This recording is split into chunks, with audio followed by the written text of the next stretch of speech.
How do I become a healthy K-pop fan? So somebody sent in a question. Basically, she wants to stop obsessing over her biases. She said that like many other K-pop fans, she knows that she doesn't stand a chance to date her biases, but she still feel like if it's not her or someone like a girl that she likes to ship with that bias, then her bias shouldn't date at all. So she feels it's making her feel pathetic, and she wants to stop, and she just wants to be able to enjoy their music without any of these attachments. Okay, so as always, I don't have any kind of professional credentials to give any kind of mental, emotional, and psychological advice. So treat this as an opinion rather than an advice. Okay, I'm going to read the part of the letter that she allowed me to read. How do I become a healthy K-pop fan? I don't want to be like those K-pop fans who keep on hoping they will beat their idols. I just want to enjoy their music and performances. I'm known as the K-pop girl, but I'm starting to find it pathetic that I like people who will never know I'm alive. At the back of my mind, I've always known this, but last year has made it even more evident. She actually said what's that incident last year that sort of made it more evident that their idols are actually her bias, may actually be dating, but I'm not going to say that because it's going to trigger a lot of people. Okay, it sent me into depression. I don't even join fan meets anymore because it's so hard to get chosen. So I was wondering how to change my perspective on what being a K-pop fan is of a group, on what being a fan of a group is, and how to be okay with just liking them, knowing that they will never ever notice me. Okay, number one, you need to be busy. Okay, you need to spend some time for yourself and spend some time for your own growth. One, you need to be, this is connected to the first one. So second is that you need to put into perspective the fact that your idols are doing everything that they're doing, and the main beneficiary will be themselves and their family. And someday they're going to move on, either because they're going to have a family or they're going to start pursuing something else, and you're going to be left all alone. What do you have when that happens? Of course, you have all of those memories, all of those collections that you have, their CDs and their albums and their photo cards and whatever. They're gone now. And what do you have left? So you have to put that into perspective. You need to spend some time on yourself so that even when they're gone, you still have something to spend your time on, something more productive. So then I will go back to the first one, be busy. As you know, I love BTS, and they have like humongous amount of content online. But the reason I can't obsess is simply because I don't have the time to obsess. Even if I want to obsess, I can't. I have 3 jobs. I have other projects outside of my current job. I have my family. I have to talk to them. I have to spend some time with my friends.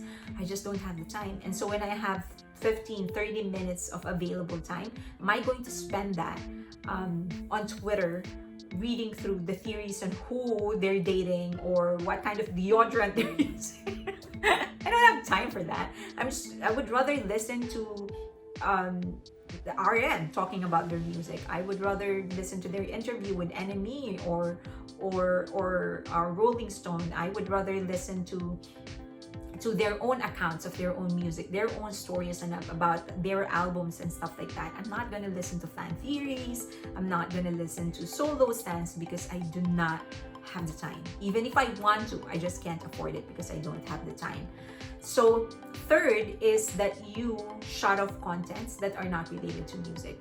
So if, for example, you're busy, but at least, maybe this week you've consumed all the contents that they've created themselves. You've watched their video 1,000 times and you just have the extra 15 minutes.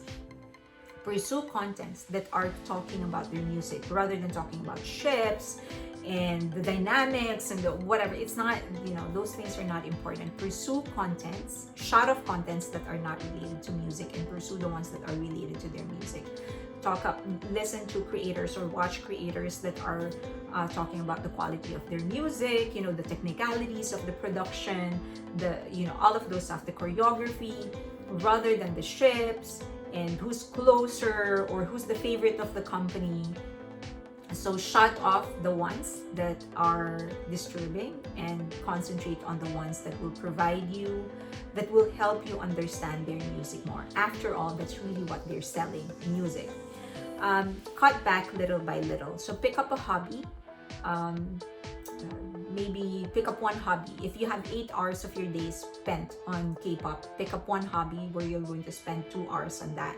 So then you only have 6 hours. Maybe next time or next week or next month, you're going to come up with a project with somebody else. Maybe you can put up a website or learn how to code a website, or I don't know, volunteer to some kind of organization. So then you only have 6 hours left, 4 hours left instead of 8.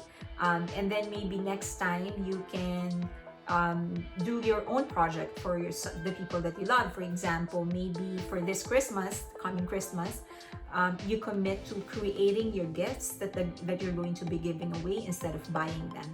So then maybe it can be pottery. So you go attend pottery classes, you learn a skill, and you end up creating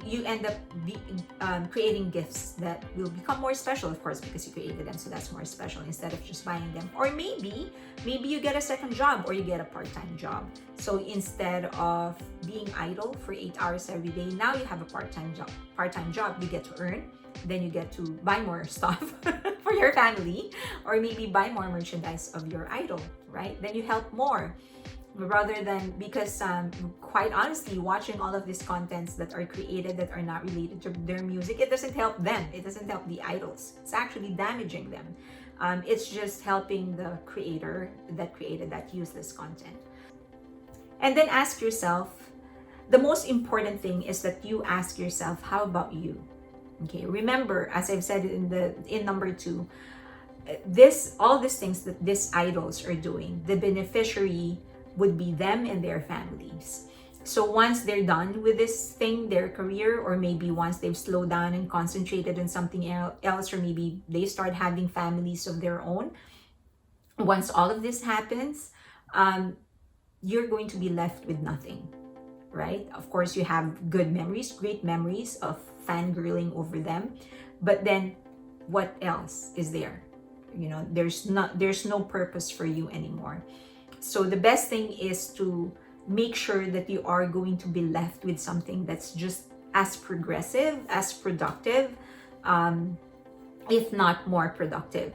So spend time for yourself. Ask yourself that, okay, I'm spending all of my time supporting you. I'm watching your videos. I'm spending all of this money supporting you. But once you're done with this, what's left of me? What do I have? Am I going to find another bias to spend my time with? Or am I going to spend it working on me so that I get to achieve something, and not just you? You get to achieve something too. You don't need to be an idol. It doesn't need to be big. It could be something small, but at least you get to do something for yourself. I hope that helps. If any one of you have your own inputs, leave a comment down below. Thanks.